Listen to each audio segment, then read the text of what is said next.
The suspect has been charged with murder in the second degree and concealment of a human corpse. He was then transported to the Essex County Correctional Facility where he was held pending arraignment. The suspect is scheduled to be at Ticonderoga Town Court this morning for arraignment. Molina's cause of death is pending the results of an autopsy, which is scheduled for later today. This is certainly a difficult case and a heartbreaking investigation. On behalf of the New York State Police and our law enforcement partners, I want to offer our condolences to the family of Molina. So the suspect's initial account is that he had pulled over in the area of exit 22 in Lake George, pulled over into a parking lot to urinate. His initial report is he steps away to a wooded area, returns to the vehicle, and at that point, his child is gone from the vehicle. He reports a suspicious white van fleeing the scene southbound. During a subsequent interview, he then reports two unknown males forced her into a white van. That lead was thoroughly investigated and disproven.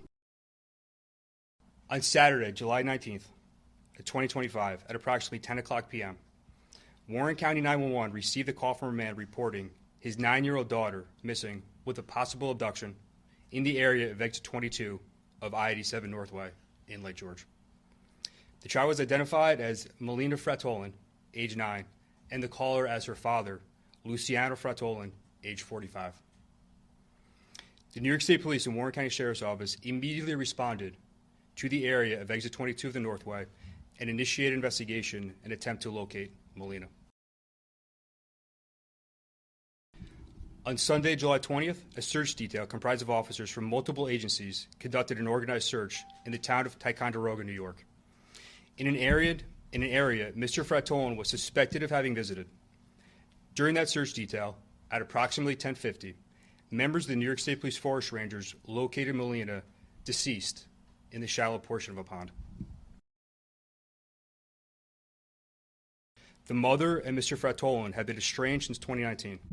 The child resided full-time with her mother, and Fratolin visited with the child when in Canada. At about 5:30 p.m. on July 20th, Molina is observed with her father on video surveillance in Saratoga Springs, New York. At about 6:30 p.m., she spoke to her mother on the phone and told her she and her father were en route back to Canada. The child appeared to be in good health and did not indicate she was under any duress.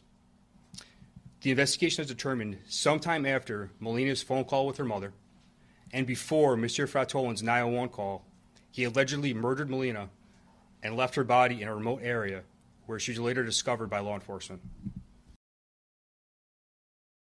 He has no criminal history.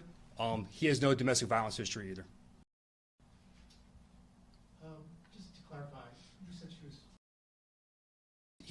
He reported this. He fabricated the initial report of the abduction, and he was in the custody of police from that point on.